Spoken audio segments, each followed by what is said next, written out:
Sa nakaraang video ay natapos tayo kung saan ay napapasabi si Qian Yuwon na mukhang dahil sa nagagawang maramdaman ng Dragon Turtle ang ibang mythical creature mula sa kanya ay mas nilalakasan pa nito ang bawat pag-atake ng kanyang kidlat, at maaaring mamatay ang lahat ng kanyang mga kasamahan kung hindi pa ito magmamadali. Kaya naman ay habang papasugod ay sinabihan niya ang halimaw na tatapusin na nila ito ngayon na mismo. Dahil dito ay agad din na naghanda ng malakas na pag-atake ang malaking halimaw kontra sa ating bida, ngunit agad naman na ginamitan ito ni Qian Yuwon ng kanyang Void Capture, upang magawang may pusara ang bibig ng malaking halimaw at mapahinto.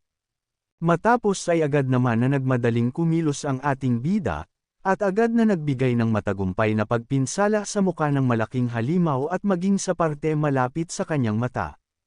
Sa nangyari ay nagsaya naman ang lahat ng mga nakakakitang kasamahan nito sa demonic cult, dahil sa ang kanilang Demon Lord ay magagawa ng mapatamba ang isang ulo ng halimaw na ito.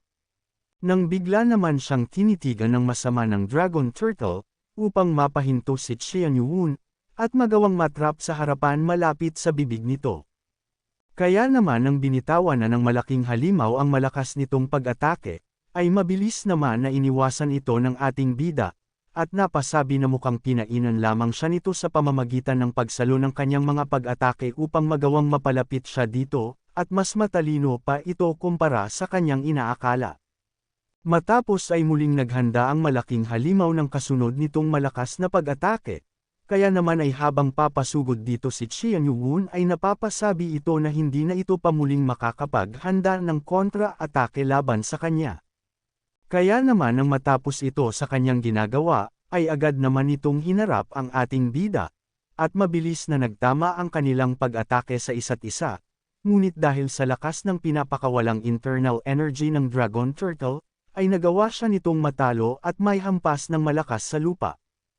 Kaya naman nang makita ng lahat ang sinapit ng ating bida, ay agad naman na napatakbo ang mga ito upang agad na tulungan ang kanilang Demon Lord na nagawang mapabagsak. Ngunit bago pa nila ang magawa na makalapit dito, ay nakapagbitaw naman na ito ng malakas na pag-atake patungo sa kinaroroonan ng ating bida. Dahil dito ay mabilis naman na natauhan si Qian Yuwon mula sa pagkakabagsak mula sa pag-atake ng halimaw, ngunit bigla naman na nagkaroon ng malakas na pagsabog mula sa kanyang kinaroroonan. Matapos naman ang malakas na pagsabog sa kinaroroonan ng ating bida at ng isang ulo ng Dragon Turtle, ay nadamay naman dito ang iba nitong kasamahan na malapit sa pinagsabugan. Nang bigla naman na napaluhod si Chao Taekjem at napasabi na dapat ay pinigilan nito si Qian Yuwon na kaharipan ng mag-isa ang halimaw na ito anuman ang mangyari, maging ang iba nitong mga kasamahan ay nag-aalala din sa naging resulta ng pagharap nito ng mag-isa sa ulo ng Dragon Turtle, nang bigla naman na nagliwanag ng kakaiba sa kinaroroonan ng ating bida, at gumawa ng isang malaking bilog ng internal energy. Kaya naman ang nagawang pumasok na ng lahat ng ito sa katawan ni Qian Yuwon, ay natuwa naman ang lahat dahil sa muli nilang nakitang buhay ang kanilang Demon Lord, ngunit napansin naman nila ang Black Flame na nakapalibot dito dahil sa mas naging mas malakas pa ito kumpara noong bago niya atakihin ang halimaw.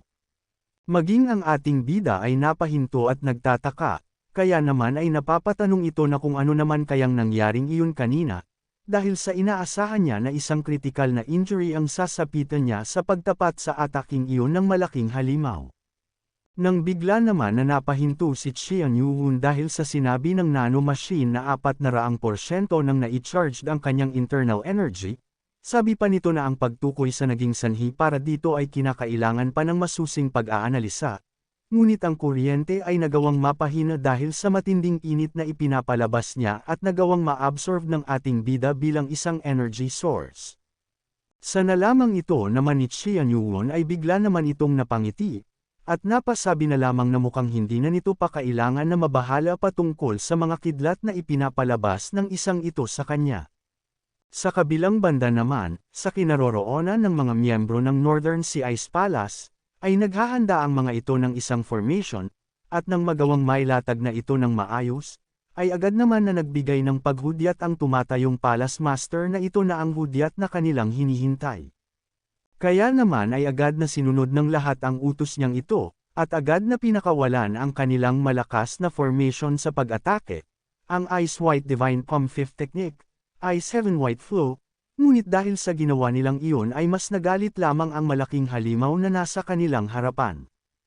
Kaya naman dahil dito ay nang matapos nilang mabigyan ito ng malakas na pag-atake gamit ang kanilang ipinagmamalaking formation, ay agad naman na winasak ito ng Dragon Turtle at nag-umpisang maghanda ng gagawing pag-atake sa mga ito. Dahil dito ay napasabi naman ng First Elder ng Northern Sea Ice Palace na mukhang mas ginalit pa nila ang halimaw na ito dahil sa ginawa nilang iyon, ngunit hindi naman siya pinansin pa ng kanilang tumatayong Palace Master at agad na nag-utos na ihanda na nila ang kanilang Ice White Space. Kaya naman nang bitawan na ng halimaw ang pag-atake nito, ay agad naman na naisagawan ng mga miyembro ng Northern Sea Ice Palace ang kanilang teknik na Ice White Space at nagawang salagin ang pinakawalang kidlat ng Dragon Turtle.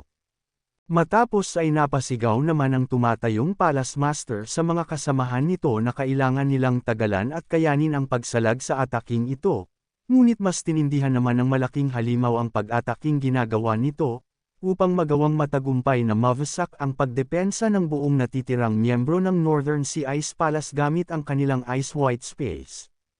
Matapos naman na makarecover ng First Elder ng Northern Sea Ice Palace mula sa pagkakatalsak sa malakas na pagsabog, ay sa isip nito ay naiinis siyang napapasabi na mukhang hindi nila magagamit ang kanilang teknik na Ice White Space bilang kanilang pangdepensa, sabi pa nito na magagawa nilang matagalan ang mga pinapakawalang pag-atake ng halimaw ngunit magagawa silang maubos nito ng paunti-unti.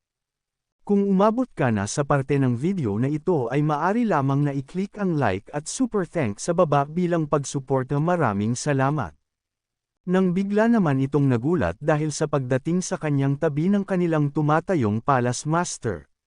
Ngunit sa isip nito ay naiinis siyang napapasabi na walang silbi ang ginagawa nilang ito dahil sa tanging 6 lamang silang natitirang nandito sa ilang libong kasamahan na mayroon sila. Kaya naman ay desperado na siyang napapasabi na kailangan na nilang makahanap ng paraan para mapaslang ang malaking halimaw na ito at hindi lamang basta ang makayanan na makatagal sa sitwasyon nilang kinakaharap.